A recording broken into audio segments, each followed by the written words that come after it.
The U.S.-China rivalry at current stage is that United States hegemony is in decline. Meanwhile, China is building up its hegemonic power, but still yet to be a hegemon, because China doesn't have friends.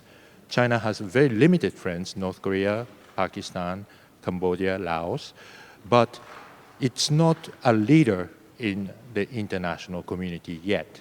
Yes, there are many countries who want to have the Chinese money, but that does not mean that China is leading in the ethical ways or providing the international institution. And also China is avoiding the elements that United States is already dominant. China is investing in Central Asia or Africa, but it is not the area where the United States is most interested in. So there is not the direct confrontation between United States and China in terms of the hegemony, but there is the direct confrontation in economically. The trade war between United States and China is very severe because the United States want to protect its own industry and employment. But this is not yet very satisfactory and successful.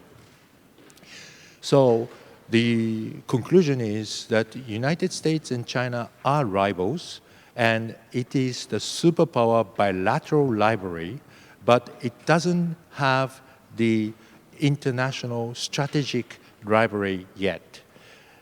It happened only in the East Asia, a very limited regional confrontation of the hegemony, but other than that, it's an economically trade dispute, and it's the power struggle between two superpowers, not the hegemonic competition.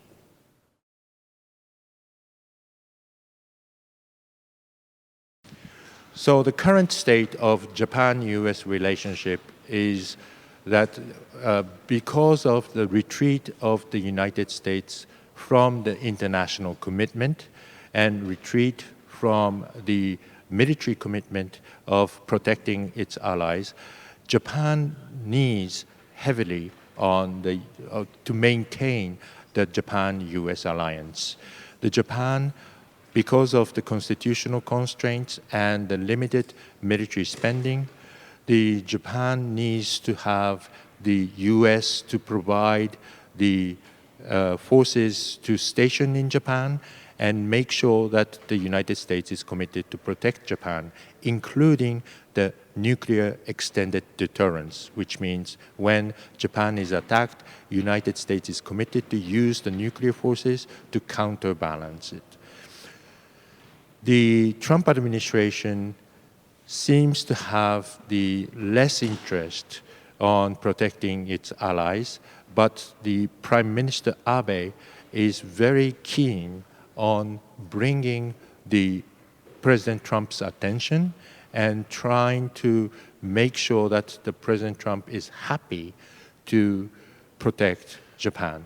So the Prime Minister Abe and the Ministry of Foreign Affairs is doing everything it can to make sure that the United States is committed, and that is to maintain the status quo and to prevent China to extend its interest or to extend its influence beyond the Chinese territory.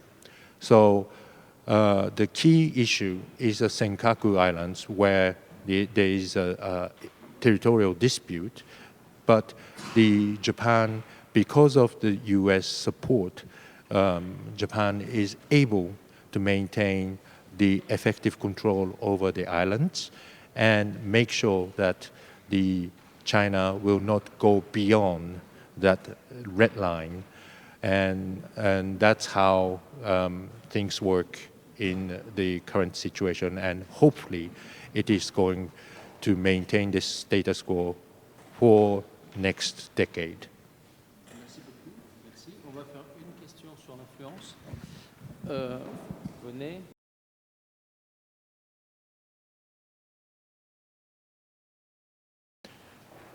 So the competition between the United States and China is very interesting to the future of the technological standards, because the United States, on the one hand, is trying to set up its own technological basis and technological standards to set up the competitive network of the product.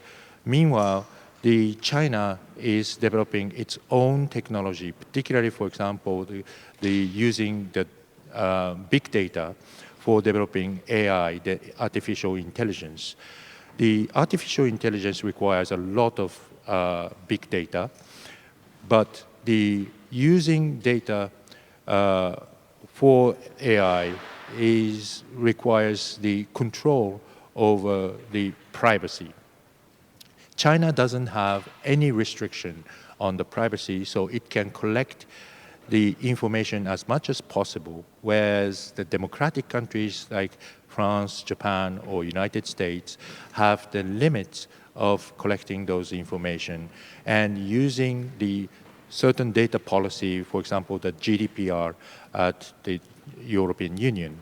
So these standards or requirements to set the big data standards will divide the world into two places: the AI on the Western democratic world and the AI of the Chinese world. So these two standards may cause the future division of the sphere of influence without involving the military penetration or military presence, but the de facto division of the world, and this can be a technological Cold War.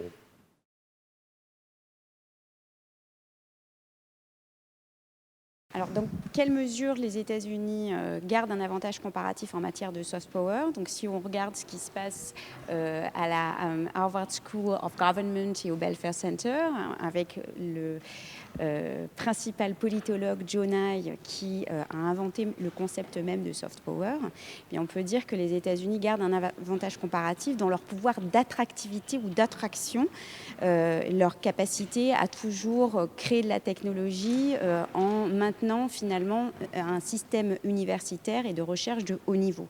Et là, ils gardent un avantage comparatif. Par contre, si on regarde comment ils perdent de la vitesse en matière de soft power, on se rend compte que ce n'est pas forcément à cause de la compétition directe avec le géant chinois, mais c'est en raison de la perte de vitesse des institutions américaines. Finalement, le talon d'Achille du soft power américain, c'est le problème de la crise politique interne, et c'est ça qui fait finalement baisser les États-Unis dans le classement de Portland, qui est le classement qui répertorie en fait, ou qui permet de classer les puissances en fonction de critères qui permettent d'évaluer le soft power. Les Américains sont passés au 12e rang en matière de pouvoir d'attractivité sur le plan des institutions. Donc là, ils n'ont pas besoin du géant chinois pour se tirer une balle dans le pied, si je puis utiliser cette expression. En revanche, il est évident que sur le chemin donc, des routes de la soie, le géant chinois vient concurrencer directement les États-Unis sur leur capacité à être attractifs économiquement et à proposer des alternatives dans un certain nombre de pays en voie de développement. Et c'est sans doute le grand chantier et le grand challenge que les États-Unis auront à auxquels ils ont à répondre dans la zone Indo-Pacifique, puisqu'ils ont voulu en faire une priorité stratégique.